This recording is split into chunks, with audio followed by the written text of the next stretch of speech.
Hi everyone, it's Lee and Belinda from Chateau Marais, and we had a great interview with Amy from Chateau de la Rosière a couple of days ago. Lots of questions and we didn't get to answer them all, so we thought we'd give you some answers, and thanks for all of your questions. So the first question, and this is Angela Clark. Hello Angela. Hi Angela. Hi. So Angela said, have you had the roof fixed? I think she's talking about the Donjon roof, Lee. I think so. What do you think? Do you want That's to the answer only one this that really needs fixing. The answer is no, and the reason for that is the roof, the weather outside has been raining hard and windy, and the top tiles are 17 metres up. And as you know, I've got a fear of heights, and we'd have to get a cherry picker in. And what's happened is the roof tiles are moving. It's a bit like playing a game of whack-a-mole, where you put one tile on and then another one comes off over there, and before you know it, you're bashing all the tiles on. So we thought we'd wait until the weather warms up and then get the cherry picker back, and we'd do a 2-day blitz on it and replace all the tiles and the battens underneath. Yeah, but then the coronavirus started And then, issue. yeah. Because we were planning to do that now. That was going to be done around about Literally, now. We've had some really good weather here. So sadly not, but it will happen. It's going to be done. It's got to happen. The question actually, which is, what is your favourite guest story? And so we've had lots of lovely guests stay here with us at Chateau Marais. I'm just trying to think of a favourite story. There's some we probably can't tell, which are quite amusing. Hi Angela, hiya. But actually, I think my favourite guest story is Dominic and Siobhan. Dominic and Siobhan, who were actually our lovely first ever paying guests that we had to stay here. They were actually on the series. Yeah, they were. They were the on first guests that come. series 2. They were on that episode, and we became very good friends with them during the time that they stayed with us. They came with their lovely family, their children. We got quite close to them. In fact, we ended up spending a long weekend in Krakow with them. Mm-hmm. And we're still in touch with them now. Yeah, I mean, Dominic's Polish. I mean, the connection is Dominic's Polish and I'm half Polish, so we had lots in common.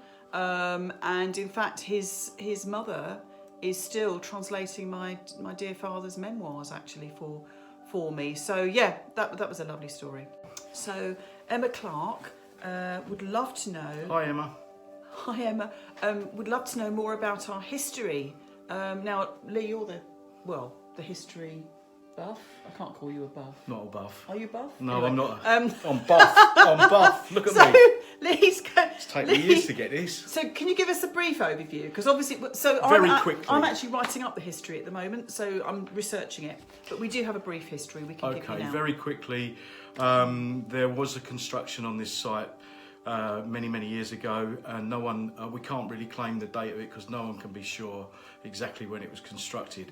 But what we do know, the first recorded construction was the Donjon, which was reportedly constructed in 1350. This we've had checked by the local historic society, and it's written up in books, which we have the copies of. And then from the 1350s onwards, it became less and less used. They then built the chateau. The chateau was constructed, we believe, around about 1410. We have proof that it was inhabited by Lord Jeune of de Marais on 1494.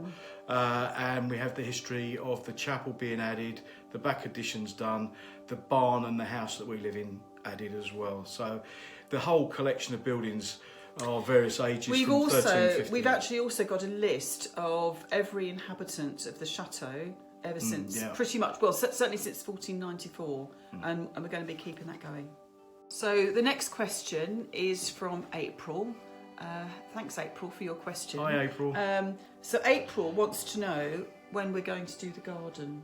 I think she probably means what we call the sky garden. So we've got a garden actually set in an ancient turret, which was shown on the series, and they showed us building a rockery with a water feature pump. So when are we going to do the garden? Right, on the series they refer to it as our outdoor entertainment space, but we call it the Sky Garden. The truth be known, we've never really been very happy with the rockery, so we're going to redo that this summer. Obviously the water needs cleaning and the pump needs cleaning out as well. So that's the job for this summer when the weather gets a bit warmer. And we're planning to reassemble the rockery into a proper rockery with lots of alpine plants and some flowers. I mean, to be fair, we've planted some lovely climbers around the pergola now. So this spring, late spring, summer, that should see that pergola beginning to be covered. So we've got jasmine and honeysuckle and clematis, so lovely, really pretty, fragrant, delicate flowers growing over the pergola. The biggest problem at the moment is we're in lockdown the same as everyone else, and garden centres aren't open, so we can't buy any plants. So, but it will get done. So we've had a compliment actually, which is lovely, from Beryl Carrington, and Beryl says the garden's going to look beautiful. Thank you, Beryl. Thank you. You've got every confidence. Wish we had the same level. I wish we had it the will same. look beautiful. Thank you. And but she's asking what sorts of plants and flowers we put in. I think to start off with, so we're really, really lucky because the previous owners of Chateau Marais were very, very keen gardeners, and we've got a beautiful stock of both flowering plants and actually fruit as well, which we're trying our hardest to keep going. So we've got some beautiful roses and really ancient roses, and we've got a lovely wisteria which is just blooming now actually, just up the turret. It's very pretty. We need to show some footage of that because that's really pretty. And we've got tulips, and we've got iris, and we've got little poppies starting everywhere, and this is pretty much, this is Lee's speciality. It's becoming your speciality. Weeding, I think you're going to say here. Planting vegetable seeds. We've got an extensive seed collection in the greenhouse at the moment, which we're growing on to bring outside, and that should keep us in salad and vegetables throughout the summer. Done. I've got a question here from Jane Egan. Thank you, Jane. Hello, Jane. She's saying, how are you doing during this crisis? Are you busy or are you having a rest? Not really resting, we're quite busy. We clearly don't have, very, very, very sadly, our guests have not been able to stay with us. But that's the same for everybody. We've had a lot of postponements. So we had a murder mystery event due to take place this month, and that's had to be postponed until possibly September, October time. But we've been kept busy by doing a lot of the last minute threads of jobs that we started, but we always meant to get round to finish. We're actually, one of the jobs that we've started to do, in fact we're working on it now, is we're having a refresh of our brand, and we thought this was a brilliant opportunity to take time to do that. Yeah. So we're going to refresh the brand, we're going to refresh the website, and our marketing. And I've built a gallery as well. That's right. A gallery and a brocante shop combined. Yeah. And there's a story that goes with that, which we'll come on to I think we in can another spend video more time on that, because it's a brilliant It's story. a really interesting story. I think people that like the chateau would like to know about that. In a nutshell, I don't think we're having a rest. But hey, I don't think we ever would have a rest. Nah. So the next question is from somebody we actually know. So David Alabone. So we've met him. Hi David. Hi Rosie.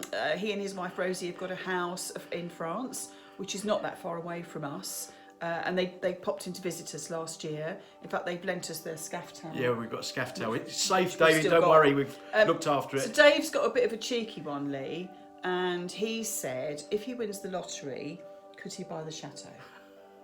Simple one-word answer: no.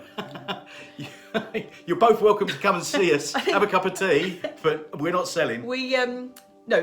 In all seriousness, when we bought this place, we absolutely fell in love with it, the chateau, and we both said at that point we made a bit of a pact, and we said we're never selling this place, and so we don't intend to. But I'm just thinking. I mean, everyone's got their price, haven't they? David, it depends. How much you're going to offer. Yeah, David, come and talk to us. Yeah.